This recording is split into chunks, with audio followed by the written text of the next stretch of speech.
저도 이걸 반복하다가 9월 모의고사인가? 뭐 10월인가? 아무튼 그 모의고사에서 저 전 과목에서 세 문제 틀렸거든요. 수능에서는 한 과목 빼고 다 만점 받았죠. 원래는 어땠다? 다 6, 7등급이었다. 글이 안 읽힌다. 집중이 안 된다. 이해가 안 된다. 사실 이거 저도 똑같이 겪었던 겁니다. 이런 문제를 겪는 친구들이 지가 머리가 안 좋아서 못한다고 생각을 하거든요. 근데 핀트를 완전 잘못 잡고 있죠. 예전에 제가 국어 7등급이던 시절이 있었어요. 저도 그때는 공부를 하기 진짜 싫어했습니다. 진짜 하나도 안 했어요. 어느 정도였냐면 시험 기간에 일찍 끝나잖아요. 그죠? 그럼 최소한 시험 기간에만이라도 공부를 하는 척이라도 하잖아요. 보편적으로는. 저는 그것도 안 했습니다. 그냥 일찍 끝나니까 끝나고 바로 놀러 갔어요. 당연히 시험은 개박살이 났죠. 근데 시험을 잘 치고 싶은 욕구는 있었어. 그래서 모의고사 같은 걸 보면 공부는 안 해도 열심히는 쳤어요. 당연히 무슨 말인지 이해는 하나도 못하지. 그 당시에 저도 이건 분명히 국어인데 왜 읽히지 않는 거지? 이런 생각을 했긴 했거든요. 그러면서 어렴풋이 집중력이 문제가 아닐까? 라고 생각을 했었습니다. 그러니까 글을 읽어도 집중이 안 돼서 글 이해가 안 되는 거라고 생각을 했었죠. 그리고 지금 어머님들이 이 집중력 때문에 의뢰를 많이 해주시기도 해요. 실제로. 근데 지금 생각해보면 집중력 문제가 아닌 것 같습니다. 우선 저의 옛날 얘기를 잠깐 해드리면 그때 저는 공부를 진짜 하기 싫어했습니다. 쉽게 말하면 다 귀찮았고요. 공부에 대한 의욕도 없었어요. 공부에 관해서는 호기심이 완전 제로였죠. 알고 싶은 것도 없었고 굳이 알 필요도 없었고 저는 그렇게 고등학교를 그냥 졸업했습니다. 그래서 20살, 21살 실컷 놀고 군대를 갔거든요. 근데 웬걸 그때부터 상황이 급박하게 바뀌네요. 군대에서 허리를 다쳤어요. 그래 수술을 했는데 의료사고가 났어.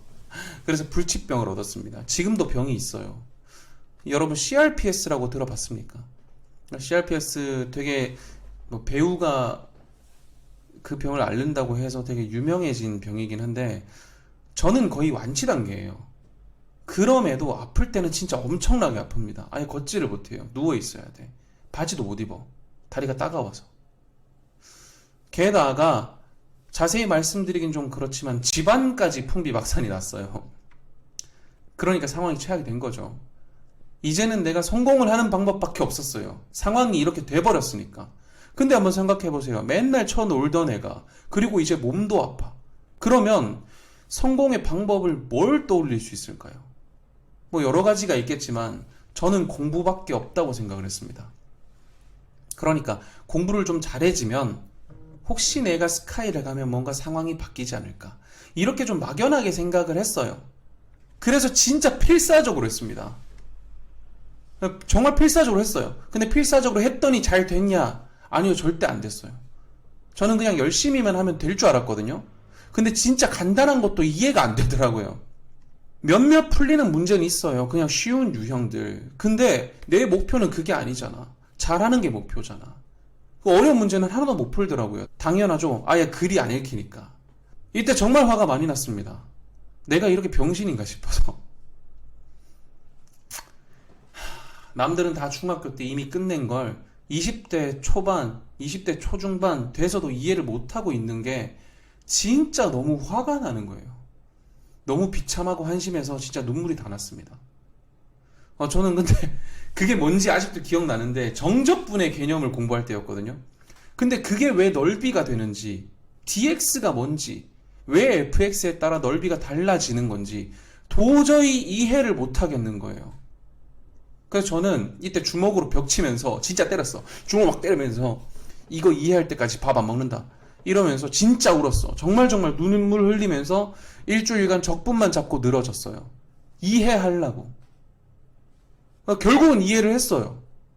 근데 이때부터 태도가 좀 많이 바뀐 것 같아요. 저는. 방법도 이때 처음 이해한 것 같고. 어떻게 바뀌었냐? 더 열심히 했냐? 아닙니다. 더 열심히 한 게 아니야. 그냥 열심히만 한다는 건 의미가 없어요. 열심히 안 해서 이해를 못한 거 아니잖아요. 저는 가만히 생각해보니까 이 과정을 이해하는 것에 호기심이 없었던 거예요.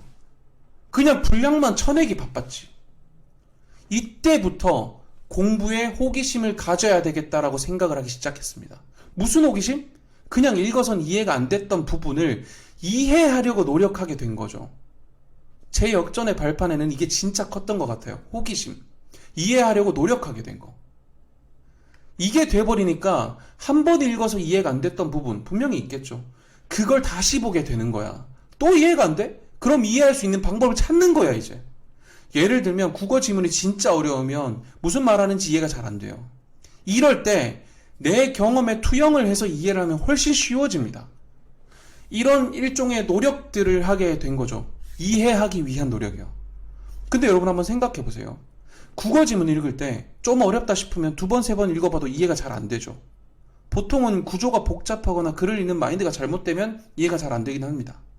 국어뿐만 아니라 수학도 똑같죠. 수학은 무조건 교과서로 개념을 이해해야 됩니다. 근데 개념을 보다 보면 줄글이 나와요. 이해하기 어려운 부분이 분명히 나오죠. 이럴 때 여러분은 어떻게 하죠? 보통은 이걸 이해 안 하고 그냥 넘깁니다. 그러고 나서 문제를 풀어봐요. 쉬운 문제는 당연히 풀리지. 근데 어려운 걸 안 돼. 앞부분이 이해 안 됐다? 그럼 뒷부분 연결되는 부분은 당연히 이해가 안 됩니다. 설사 잠깐 됐다 하더라도요. 분명히 오역이 생기거나 뒤에서 문제가 생겨요. 그래서 무조건 이해를 해야 됩니다. 이해하고 넘어가야 돼요. 이 이해를 반복하다 보면 언젠가는 공부가 쉬워지는 겁니다.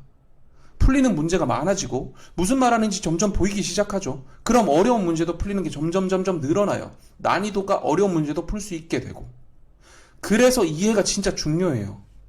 근데 이해를 하려면 뭐가 필요하다?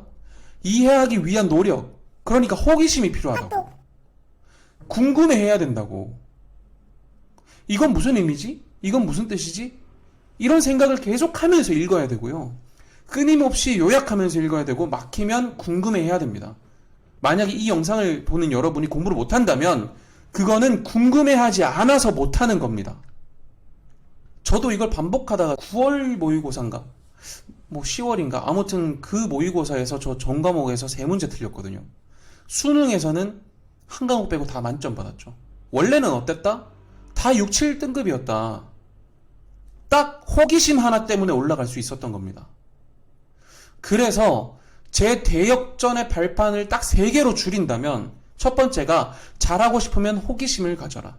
두 번째, 이해하기 위한 노력을 해라. 세 번째, 집중력이란 뭐다?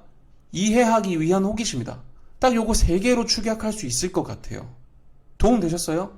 앞으로 이런 얘기들 많이 해드릴게요. 구독, 좋아요 부탁드리겠습니다. 그럼 다음 시간에 봐요.